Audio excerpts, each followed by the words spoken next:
Le premier tour de l'élection présidentielle en Guinée-Conakry s'est déroulé le 11 octobre dernier dans le calme, mais sur fond de contestation. 7 candidats de l'opposition, dont Cellou Dalein Diallo, rejettent en bloc les derniers résultats provisoires et partiels que la CENI, Commission électorale nationale indépendante, a rendu public hier. Le président sortant, Alpha Condé, selon la CENI, a obtenu près de 2,2 millions de voix, environ 92% des 6 millions de Guinéens inscrits. En Afrique, surtout francophone, des échéances électorales revêtent encore aujourd'hui d'une perception et conception foncièrement haineuse, mais aussi puérile. L'élection présidentielle en Guinée-Conakry est-elle transparente? Est-ce une stratégie de contestation? Le rejet en bloc des 7 candidats de l'opposition, des résultats provisoires du premier tour, nous allons en parler tout de suite en direct depuis la France avec un acteur politique guinéen et un citoyen guinéen en ligne en direct depuis la France. Nous accueillons d'abord M. Ba Ouri, et il est premier vice-président de l'UFDG, l'Union des forces démocratiques de Guinée. Bonsoir, M. Ba Ouri. Bonsoir, M. Amos. Merci de nous accompagner en direct depuis la France. On accueille également depuis la France notre ami, puisque ce n'est pas la première fois que nous l'invitons dans cette émission, M. Haroun Gandhi Barry. Il est citoyen guinéen. Et Haroun Gandhi Barry lutte également pour l'instauration d'un état de droit en Afrique et principalement en Guinée-Conakry. Bonsoir, Haroun Gandhi Barry. Bonsoir, M. Amos. Bonsoir, Bah. Merci également d'être avec nous ce soir dans cette émission panafricaine Fenêtre sur l'Afrique. Rapidement, la première question, je m'en vais la soumettre à M. Ba Ouri, puisqu'il est le premier vice-président de l'Union des forces démocratiques de Guinée, UFDG, de Cellou Dalein Diallo. Alors, M. Ba Ouri, votre candidat, tout comme les 6 autres de l'opposition, avant même les dépouillements et l'annonce des premières tendances, a dénoncé et une mascarade électorale et demander l'annulation pure et simple du scrutin. Les premiers résultats partiels donnent le sortant est élu dès le premier tour. Ça, c'est un coup KO, s'il faut qu'on le dise. Alors, quelle va être la marche à suivre de votre parti? Bien. Derrière cette question, la marche à suivre de notre parti, c'est tout un programme. Parce que pour définir la marche à suivre, il faut faire le bon diagnostic de la situation de la Guinée, de la situation du parti, et également prendre en compte le bilan de ces 5 années de la gouvernance de M. Alpha Condé. Et de ce point de vue, il y a des lectures différenciées en fonction de la position des uns et des autres. C'est-à-dire, oui. Personnellement, dès le début, en avril 2011, au moment où j'étais à Conakry, les autorités guinéennes s'étaient présentées au Palais du Peuple, c'est-à-dire l'endroit où pratiquement où se tiennent les réunions politiques à Conakry, pour indiquer qu'ils veulent procéder à des réformes de la CENI, à la reprise du recensement électoral etc. Et les propositions que le ministre de l'Intérieur de l'époque, M. Alassane Condé, avait formulées étaient de manière manifeste un coup d'État institutionnel et une négation de tous les acquis démocratiques que nous avions eus pendant les 10 années de la gouvernance du général Lansana Conté. À ce jour-là, je me suis levé, je leur ai dit, vous êtes en train de procéder à un coup d'État institutionnel. Ça, c'était au mois d'avril. Au mois de juillet, vous savez ce qui s'est passé, je me suis retrouvé en exil. Donc, le plan d'action des autorités guinéennes, c'était de remettre en cause les mécanismes permettant une gestion transparente du processus électoral de bout en bout, de dompter les institutions de la République de telle manière que le prochain mandat soit administrativement acquis sans pour autant qu'on puisse parler d'élections véritables. J'ai attiré l'attention de l'opposition et des citoyens guinéens sur ce dérapage qui remet en cause l'ensemble du processus démocratique de la Guinée. Malheureusement, je n'ai pas été entendu, malgré des manifestations que l'opposition a organisées, où on a recensé des dizaines et des dizaines de morts, et eux, ils disaient qu'ils procèdent à ces manifestations pour exiger un dialogue avec un gouvernement. Avec le tintamarre habituel, des réunions se tiennent, on parle de dialogue interguinéen, des documents sont paraphés, mais dans la réalité, rien ne sera appliqué et à chaque fois, c'est le fait accompli qui est validé. Et aujourd'hui, ce qui se passe n'est que le coup de sifflet final d'un match qui a commencé depuis l'installation de M. Alpha Condé en décembre 2010 au pouvoir à Conakry. Donc je ne suis pas du tout étonné et ceux qui sont allés, en dépit de tout cela, n'ont fait que l'accompagner pour l'installer pour un second mandat. Donc, Monsieur Bahouri, si je vous suis très bien, vous êtes en total déphasage avec le président de l'UFDG, Cellou Dalein Diallo. Bien entendu, on n'a pas la même approche. Disons, si je dis on n'a pas la même approche, lui-même, il finit par reconnaître dans ses déclarations ce fait. Mais en tant que responsable, le reconnaître et adopter une attitude qui ne soit pas en conformité avec cette reconnaissance, c'est cela qui met le diagnostic de la situation et la démarche prochaine à mettre en œuvre pour le parti dans un point d'interrogation. D'accord. On va voir ce que pense également Haroun Gandhi Barry, je le disais, citoyen guinéen, qui lutte également pour l'instauration d'un état de droit en Afrique et principalement en Guinée-Conakry. Alors, Haroun Gandhi Barry, au premier tour de cette élection présidentielle en Guinée-Conakry, un coup KO, Alpha Condé réélu président.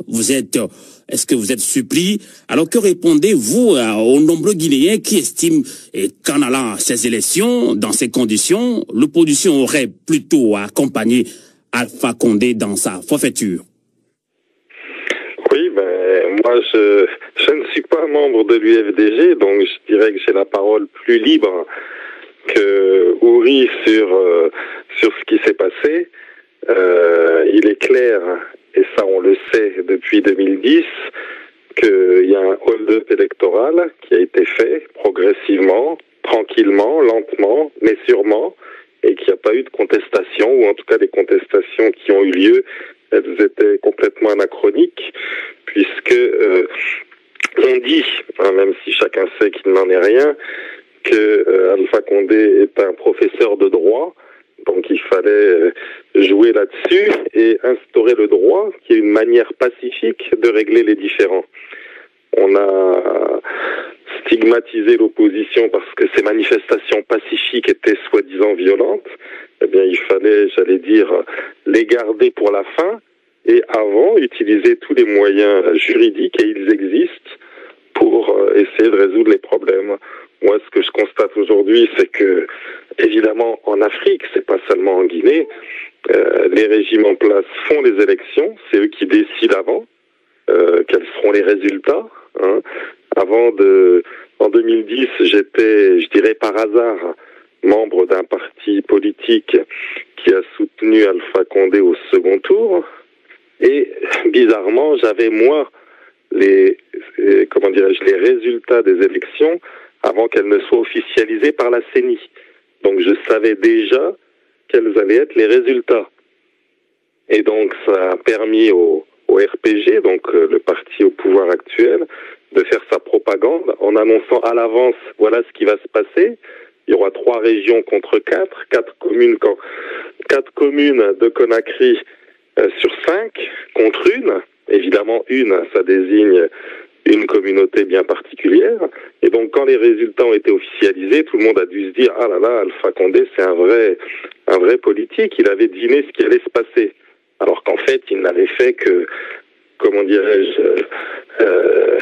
constater le scénario qu'il avait écrit à l'avance, avec le soutien à l'époque de Kouchner. Ici, il a le pouvoir. Comme vous disiez tout à l'heure, on ne fait pas, un président en exercice n'organise pas des élections pour les perdre. Donc là, il a pris soin d'avoir également, je dirais, un soutien international. Et puis, il a fait ce qu'il a voulu. La propagande, depuis 15 jours, un mois, était en train de signaler qu'il gagnerait les élections un coup KO, ce qui voulait dire au premier tour. On a habitué la population à ça. Et donc, quand ça arrive officiellement, personne n'est surpris. D'accord. Donc, effectivement, je constate, comme le disait Uri, que le scénario est joué d'avance. Et malheureusement, l'opposition n'utilise pas les outils adéquats pour s'en sortir. Oui, justement, Haroun Gandhi Barry, je pense que vous n'avez pas répondu à ma question. 1 minute pour la répondre, s'il vous plaît. Alors, est-ce que vous avez la même vision que certains Guinéens qui pensent que, voilà, l'opposition en allant à cette élection a plutôt accompagné Alpha Condé dans sa forfaiture? Absolument. Absolument, c'est clair. Moi, je suis très critique vis-à-vis de l'opposition, qui est dans le trou aujourd'hui parce qu'elle l'a voulu. Voilà. D'accord. On pouvait dire en 2010 que les ex-premiers ministres, je parle des 3 qui sont connus, n'avaient pas d'expérience politique. Ce ne sont pas des politiciens. Ils n'ont été que premiers ministres, donc ils ne sont jamais battus. Ils ont été nommés, donc ils pouvaient avoir... comment dirais-je, des lacunes qu'ils ont montrées, il est clair. Mais bon, je veux dire, après 5 ans, quand on perd une fois, on n'a pas le droit de perdre une deuxième fois. D'accord. Donc, voilà. On comprend. Je vais relancer Baouri, et il est le vice-président de l'UFDG, Union des forces démocratiques de Guinée. Alors, vous venez de le dire, vous êtes en total déphasage avec votre président, Cellou Dalein Diallo, qui voulait coûte que coûte à participer à ces élections. Vous avez également accordé une interview à nos confrères de Africa Guinée. Si tout va bien, dans quelques minutes, on aura également depuis Genève notre confrère Goudussi Baldé, chef de bureau de Africa Guinée, qui souhaiterait également vous soumettre une question. Alors, Baouri, et je le disais, vous êtes le premier vice-président de l'UFDG. Alors, que proposerez-vous si vous ne voulez pas que votre parti participe à cette élection? Bon, avant qu'on en arrive à la participation effective aux élections, les ténors de l'opposition s'étaient retrouvés à Paris le 23 mars dernier. J'étais présent. Et une déclaration solennelle a été signée par Cellou Dalein Diallo pour l'UFDG, Sidia Touré pour l'UFR et Lansana Kouyaté pour le PDR. Et dans cette déclaration, il était explicitement écrit que M. Alpha Condé a perdu toute légitimité pour prétendre continuer à conduire les destinées de la Guinée. Son maintien au pouvoir est une menace pour l'unité, la stabilité de la Guinée et celle de la sous-région. Et cette déclaration solennelle a été distribuée, ventilée au niveau de toutes les chancelleries et a eu un grand écho au niveau de l'opinion nationale guinéenne qui, immédiatement, s'est sentie boostée par une volonté de changement dans le cadre de manifestations que l'opposition avait appelées à la mi-avril 2015. La première journée, toutes les communes de Conakry s'étaient mobilisées pour marquer leur défiance totale vis-à-vis de M. Alpha Condé. Et ce jour-là, on avait enregistré 6 morts. Et le lendemain, comme d'habitude, les ténors de l'opposition ont rétropédalé en disant que ce n'est pas pour que M. Alpha Condé soit chassé du pouvoir maintenant, ce n'est que pour demander à ce que les élections communales interviennent avant les présidentielles. Et à partir de ce moment, la dynamique habituelle s'est mise en place avec le résultat que vous connaissez. Donc, il y avait dans le cadre d'un pays où où l'état de droit n'est pas respecté par le pouvoir lui-même, et les citoyens ont le droit, dans le cadre de manifestations, de montrer qu'ils ne sont pas d'accord avec le régime en place. Et cela peut aller jusqu'à demander le départ du président, comme ce qui s'est passé au Burkina Faso. Et en Guinée, ça aurait pu être possible si les responsables de l'opposition avaient de manière sérieuse envisagé avec détermination cette option. Mais en réalité, j'ai eu l'impression que le maintien au pouvoir de M. Alpha Condé, dans le cadre d'une gestion tout à fait traditionnelle à la guinéenne, leur convenait et qu'il ne fallait en aucun cas demander une implication majoritaire des citoyens au risque d'être peut-être dépassés par l'évolution de la situation. Voilà, cela veut dire qu'il y avait une option sérieuse par la réclamation par le peuple de l'expression de sa souveraineté, y compris par la rue. D'accord. Je vais relancer Haroun Gandhi Barry et je vais devoir également le libérer sur cette dernière question que je vais le soumettre, puisque nous devons également recevoir Goudoussi Baldé depuis Genève. J'espère qu'il patiente depuis Genève. Alors, Haroun Gandhi Barry, est-ce une stratégie de contestation, le rejet en bloc des 7 candidats de l'opposition des résultats provisoires de ce premier tour? Et comment est-ce que vous voyez cette manière de contester en bloc cette élection? Le rejet, évidemment, il fallait contester puisque Alpha Condé n'a fait que violer la Constitution. Donc rejeter, c'est normal. L'ennui, c'est que on ne rejetait que verbalement. À chaque fois, l'opposition n'est pas fiable. Elle dit des choses qui sont justes, mais elle ne les fait pas. D'accord. Donc je dirais que ben voilà, aujourd'hui, il faut tourner la page. Il faut tourner la page de tout. Voilà, parce que voilà, l'opposition n'est pas l'opposition. Je parle des leaders de l'opposition actuelle. Voilà, ils ont montré leur incompétence et donc il faut en changer. D'accord. Voilà. Il faut changer de régime. Il faut changer tout le système. Exactement. En tout cas, merci beaucoup Haroun Gandhi Barry, citoyen guinéen qui lutte pour l'instauration d'un état de droit en Afrique et notamment en Guinée-Conakry. Merci de nous avoir accompagnés en direct depuis la France. Et dans quelques instants, nous allons également prendre depuis Genève Goudoussi Baldé. Alors, Baouri, je le disais, vous êtes premier vice-président de l'UFDG, l'Union des forces démocratiques de Guinée. Comme on le dit souvent, le vin est tiré, il faut le boire. Alors, y a-t-il une stratégie d'approche concertée avec les autres candidats contestateurs pour le cas échéant valider ces élections? Vous avez quand même suivi ce que vient de dire Haroun Gandhi, l'opposition conteste, c'est que dans la bouche. Alors, il faut des actes concrets. Bon, vous savez, dans les prochains jours, je suis sûr que les 7 candidats qui avaient parlé d'un seul ton durant ces jours-ci pour rejeter dès le lendemain du vote les résultats des élections n'auront pas le même discours comme d'habitude. Et je pense que ce sont des postures qui parfois sont suspectes et bon, pour ne pas, disons, sans preuve dire un certain nombre de choses, je pense que ça manque de fiabilité et ça manque de sérieux. Ça, c'est un. Deuxièmement, je ne pense pas que leur position soit tenable parce que concrètement, qu'est-ce que cela voudra dire? C'est en termes d'opérationnalité. Nous dire ne pas reconnaître les élections. Dans quelques jours, il y aura l'investiture de M. Alpha Condé.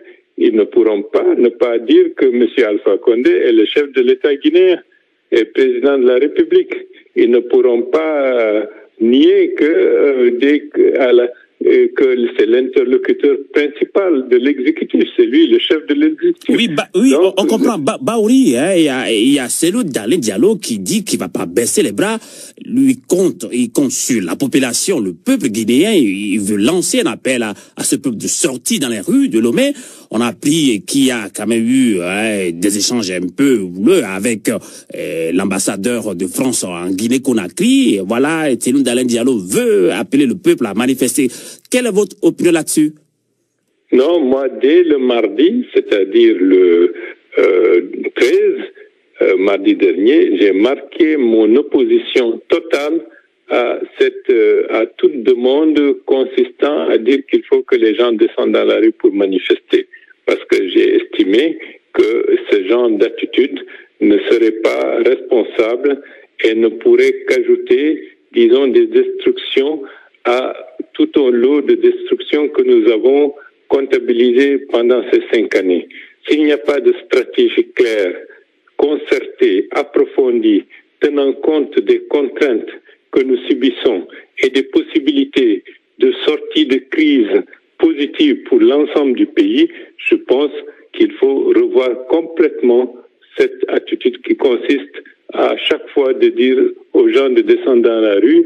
On a les forces de l'ordre illégalement tuent quelques-uns, on les enterre et puis on recommence encore. Trop, c'est trop. Et sans résultat probant, je pense que ce n'est pas du tout responsable d'aller dans ce sens. Et aujourd'hui, les résultats provisoires ont été proclamés. Je suis heureux de constater que l'appel que j'ai lancé, que certaines organisations sociales du pays ont également répercuté et suivi pratiquement sur l'ensemble du territoire national. D'accord. On a réussi à voir en direct depuis Genève Goudoussi Baldé, chef de bureau du site d'information africa-guinée.com depuis Genève. Goudoussi Baldé, bonsoir. Bonsoir, cher ami Sylvain. Merci de nous accompagner également en direct depuis Genève. Nous sommes pratiquement à la fin de cette petite discussion sur l'élection présidentielle en Guinée-Conakry. Alors, vous avez quand même une dernière question quand même à soumettre à M. Baouri, premier vice-président de l'UFDG, l'Union des forces démocratiques de Guinée. Oui. Bonsoir, M. Ba. Bonsoir, M. Baldé. Donc, j'ai suivi, oui, votre appel semble être entendu à Conakry et je crois qu'il est aussi bien apprécié de part et d'autre de l'échiquier politique guinéen aujourd'hui. Mais l'appel est un peu mal perçu, je crois que c'est pas par naïveté ou je ne veux pas juger, mais l'appel est un peu mal perçu par certains jeunes très passionnés en fait de votre parti, qui pensent que votre appel en fait va dans le sens de la démobilisation qui empêcherait la résistance de votre parti, l'UFDG. Qu'est-ce que vous dites à ces jeunes-là?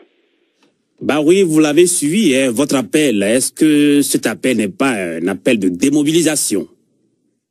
Bon, c'est un appel de responsabilité et c'est un appel, disons, qui est tout à fait cohérent. Je ne peux pas accepter que des leaders politiques, en dépit de tous les avertissements de la réalité politique du pays, un fichier électoral totalement corrompu, une CENI inféodée au pouvoir et une administration territoriale complètement acquise au desiderata du pouvoir exécutif, organisent des élections et que l'opposition ou les candidats de l'opposition, sachant pertinemment tout cela et n'ayant obtenu aucune garantie sérieuse de transparence et de régularité, acceptent d'y participer, font campagne pendant 1 mois, font le tour du pays pour demander aux gens d'aller voter et que les populations se déplacent et votent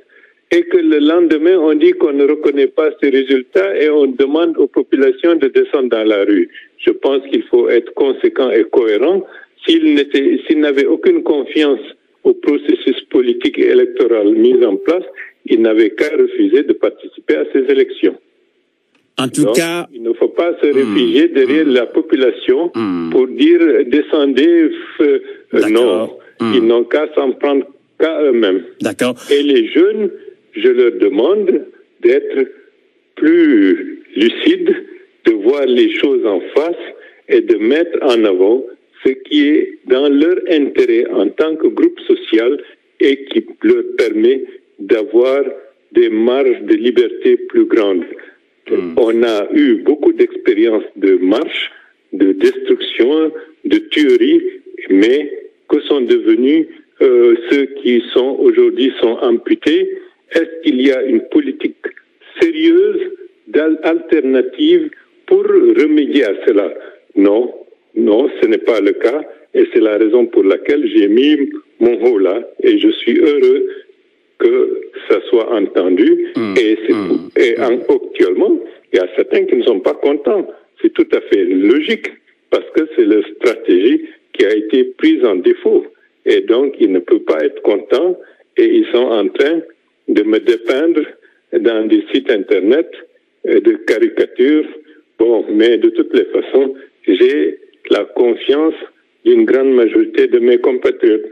Et c'est ce qui est essentiel. En tout cas, merci beaucoup, Barouri, premier vice-président de l'UFTG, Union des forces démocratiques de Guinée. En tout cas, dans cette émission, on passe sa langue de bois. Ça, c'est votre opinion.